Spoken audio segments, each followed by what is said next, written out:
আসসালামু আলাইকুম। আশা করছি সকলে ভালো আছেন। তো নতুন আরেকটি ভিডিওতে আপনাদের সবাইকে স্বাগতম। তো আলহামদুলিল্লাহ আমাদের এখন ৫০০ সদস্যের পরিবার। আমরা এখন আমাদের ৫০০ সাবস্ক্রাইবার হয়ে গেছে।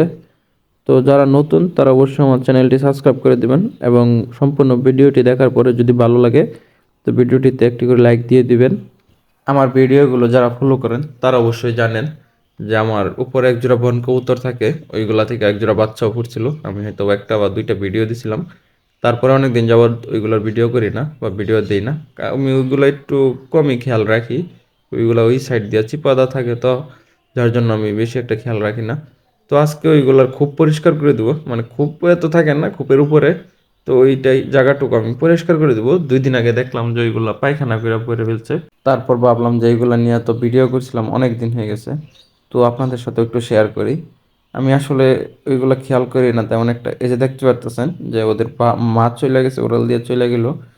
তো এই যে যদি আপনাদেরকে একটু ভালোভাবে দেখাই, আসলে এটা মোবাইলও ভালোভাবে দেখানো যায় না। আর অনেকেই কমেন্ট করছেন যে ভাই আপনি কি দিয়ে ভিডিও করেন। আমি ভাই মোবাইল দিয়ে ভিডিও করি। এই যে দেখেন বন কবুতর বাচ্চাগুলো পায়খানা করে কি অবস্থা করছে। তো এটাই পরিষ্কার করতে হবে আজকে। এই যে আমার খুব এই দিকটা, আর এই যে এরা থাকে এই দিক দিয়া। আমি মানে জাস্ট এদেরকে ওই যে দেখতে পাচ্ছেন ওই সাইডে আমি একটু বেড়াও দিয়ে দিছি ওদের জন্য, যাতে এক সাইডেই থাকে।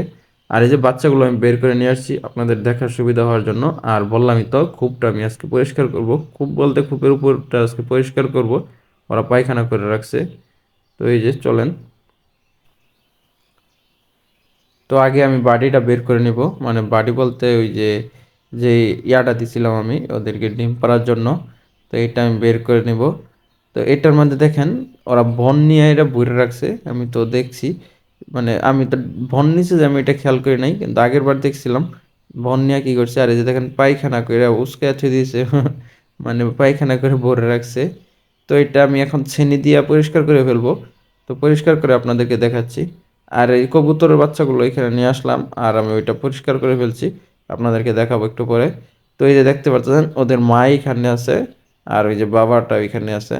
আর এই যে বন কবুতরের এটা একটা মাদি সম্ভাবনা, নিচেরটা মাদি হওয়ার সম্ভাবনা আর উপরেরটা নর হওয়ার সম্ভাবনা। এই বাচ্চা দুইটা আপনাদেরকে দেখানোর জন্য আমি বাহিরে বের করে নিয়ে আসলাম এইভাবে।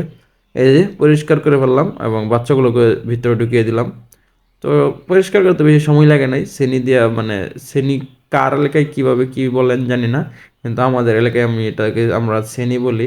তো এটা দিয়েই পরিষ্কার করলাম, পরিষ্কার করা শেষ, এখন রেখে দিলাম। তো এই যে খোপগুলো আর এক জোড়া কবুতরের বাচ্চা আছে, আপনারা জানেন যে খোপে দুইটা দুই খোপে। তো এই যে সিরাজি আর দেশি থেকে যে এক জোড়া বাচ্চা বেরিয়েছে, ওইটার বাচ্চা তো কাকেই খেয়ে গেছে, কিন্তু ওইগুলোর যে এক জোড়া বাচ্চা ছিল ওইটা থেকে একটা বাচ্চা টিকে আছে এখনো।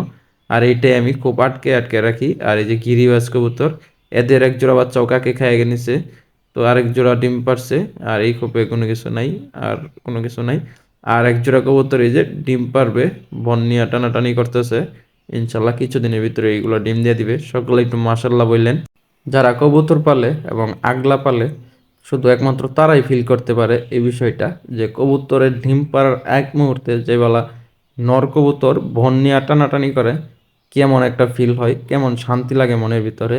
আর এই যে হুমার জোড়াটা এখানে আটকে রাখছি, হুমার জোড়াটা এখনো বুঝতেছি না, ডিম ডুম দিতেছে না। আর এক ভাই কমেন্ট করছিল যাতে পাতিল দিয়ে দিই, তো আমি পাতিল দিয়ে দিছি অলরেডি। তো ভিডিওটা একদিন আগের করা, তো আমি আজকে পাতিল দিয়ে দিছি। আর এই যে বাকি কবুতরগুলো এখানে আছে। তো আজকের ভিডিওটা এই পর্যন্তই। আশা করছি সকলেই ভালো থাকবেন এবং আমাদের জন্য দোয়া করবেন। আল্লাহ হাফেজ।